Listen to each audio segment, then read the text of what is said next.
Your diabetes medication could be killing you. I know that sounds extreme, but if you're over 65, the same treatment that worked for years might now be doing more harm than good. And your doctor might not even realize it. Here's what most seniors don't know. Your body changes dramatically after 65. Your kidneys slow down. Your liver processes medication differently. Your risk of dangerous blood sugar drops increases by 300%. Yet most doctors keep prescribing the same medications without adjusting for age. This isn't just theory. Studies show that 1 in 3 seniors on diabetes medication experiences severe hypoglycemia every year. That's dangerously low blood sugar that can cause falls, confusion, and even death. The scary part? It's often completely preventable. So what's different about managing diabetes after 65? Everything. And I'm going to show you exactly what you need to know to stay safe and healthy. Let's start with the biggest myth about senior diabetes care. Everyone thinks tighter blood sugar control is always better. Lower numbers mean better health, right? Wrong. This belief sends thousands of seniors to the emergency room every year. The American Diabetes Association actually recommends higher blood sugar targets for older adults. Instead of aiming for an A1C under 7, many seniors should target 7.5 to 8.5. Why? Because the risks of pushing too low outweigh the benefits. Think about it this way.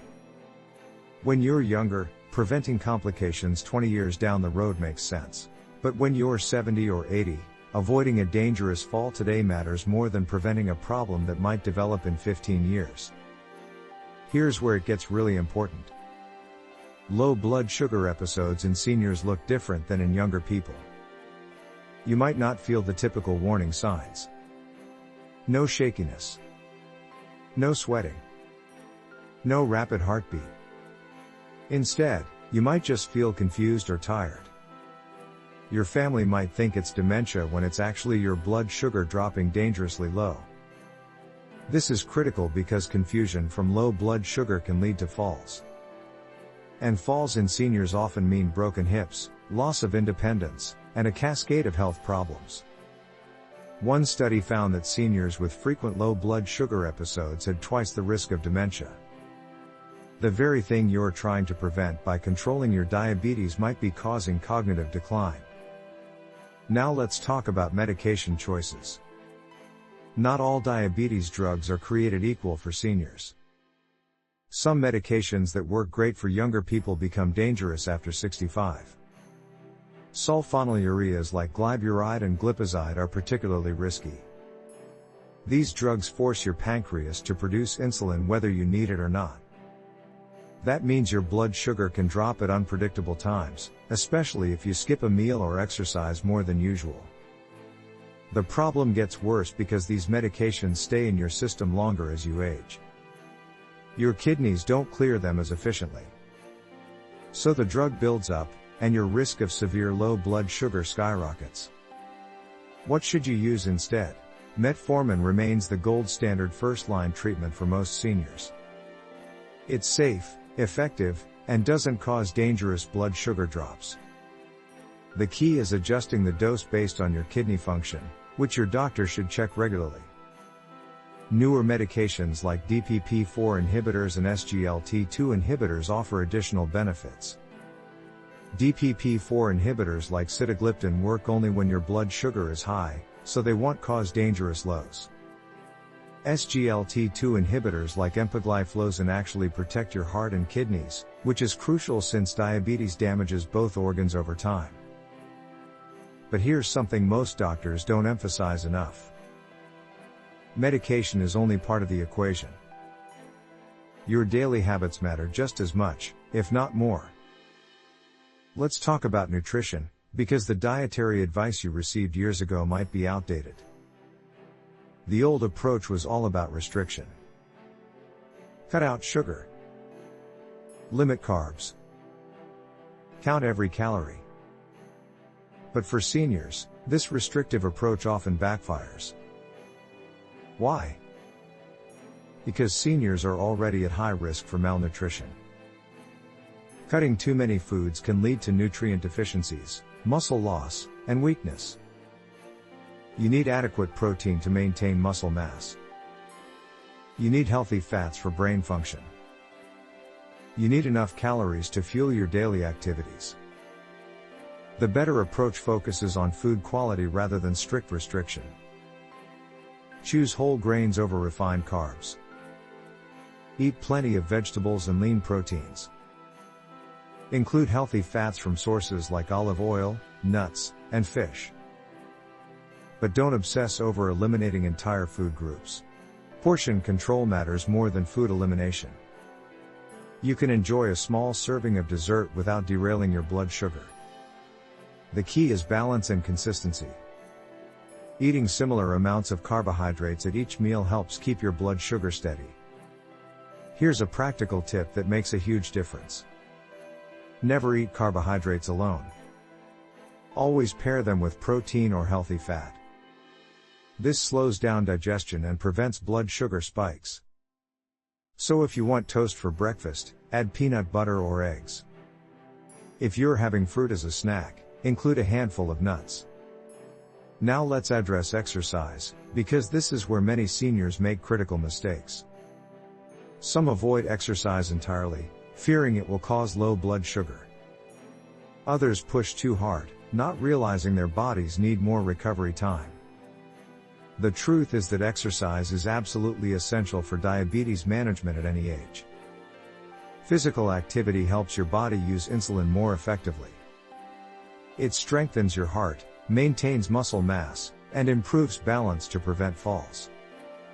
But the type and intensity of exercise should change as you age. Forget about running marathons or doing intense boot camp workouts. Focus on consistency and safety instead. Walking is phenomenal exercise for seniors with diabetes. Aim for 30 minutes most days of the week.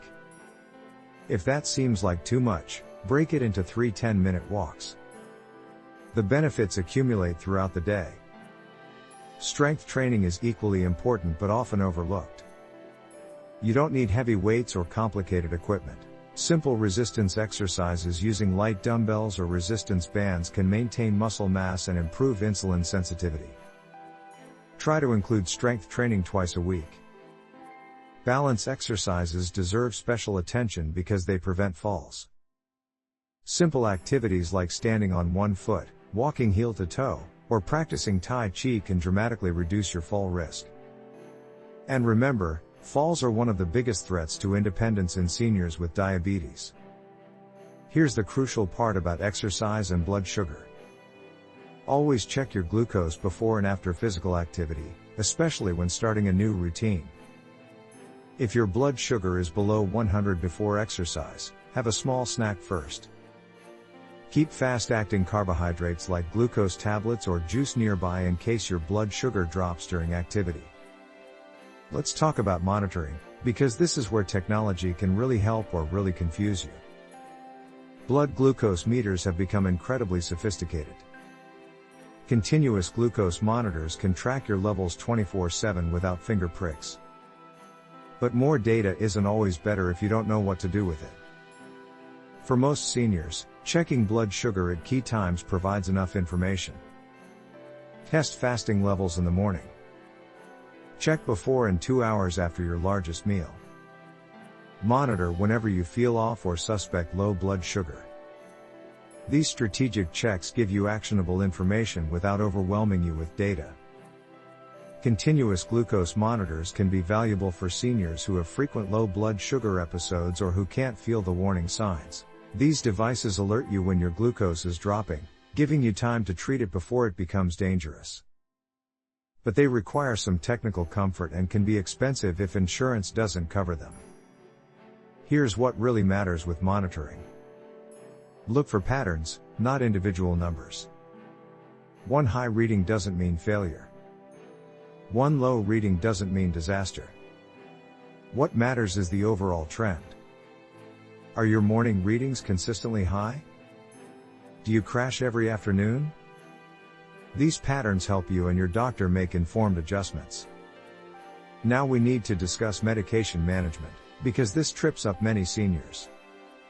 When you're taking multiple medications for diabetes, blood pressure, cholesterol, and other conditions, things get complicated fast. Create a system that works for you.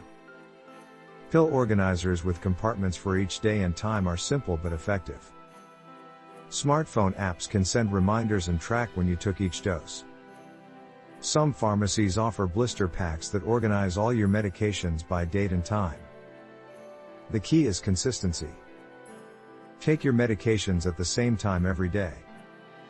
This helps maintain steady blood levels and reduces the risk of missing doses. If you're taking insulin, store it properly and check expiration dates regularly. Insulin loses effectiveness when exposed to heat or light. Here's something crucial that many people miss. Certain medications interact with diabetes drugs in dangerous ways. Some antibiotics can cause unexpected blood sugar drops. Steroids like prednisone can send blood sugar soaring. Even over-the-counter medications can affect your glucose levels. Always tell every doctor you see about all your medications, including supplements. Keep an updated list in your wallet. Better yet, bring all your medication bottles to appointments. This simple step can prevent dangerous interactions. Let's address the emotional and mental health aspects, because diabetes management isn't just physical. Living with diabetes for years can lead to burnout, depression, and anxiety. These mental health challenges make blood sugar management harder, creating a vicious cycle. Diabetes distress is real and common. You might feel overwhelmed by the constant monitoring, medication, and lifestyle adjustments. You might feel guilty when your numbers aren't perfect. You might feel frustrated that your body doesn't respond like it used to. Recognize these feelings as normal, not failure. Talk to your healthcare team about them. Consider joining a diabetes support group where you can connect with others facing similar challenges. Sometimes just knowing you're not alone makes a huge difference. Depression deserves special attention because it's more common in people with diabetes and often goes unrecognized in seniors. If you've lost interest in activities you used to enjoy, feel hopeless, or notice changes in sleep or appetite, talk to your doctor. Depression isn't a character flaw. It's a medical condition that responds to treatment. Here's the beautiful truth about diabetes management after 65. You don't need perfection. You need consistency, awareness, and the right support system. Small, sustainable changes matter more than dramatic overhauls. Work with your healthcare team to set realistic goals. Maybe that means getting your A1C from 9 to 8 rather than pushing for 6. 5. Maybe it means walking 15 minutes a day instead of an hour. Progress is progress, regardless of the size. Make sure you have regular checkups that include more than just blood sugar monitoring. Your doctor should check your kidney function, eye health, foot condition, and cardiovascular risk factors. Early detection of complications allows for early intervention, which can prevent serious problems down the road. Surround yourself with support. Whether it's family, friends, a diabetes educator, or an online community, having people who understand and encourage you makes this journey easier. Don't try to manage everything alone. Remember this above all else. Diabetes after 65 requires a different approach than diabetes at 45. Your goals should focus on maintaining quality of life, preventing dangerous complications, and preserving independence. The numbers on your glucose meter don't define your worth or your success. You've lived long enough to know that health isn't about perfection. It's about making informed choices, adapting when needed, and treating yourself with compassion along the way. Managing diabetes after 65 is absolutely possible. With the right knowledge, support, and approach, you can live a full, active, and healthy life. Take what you've learned today and have a conversation with your doctor. Ask about your blood sugar targets. Review your medications. Discuss your concerns. You deserve care that's tailored to your age, your goals, and your life. That's not too much to ask. That's exactly what you should expect.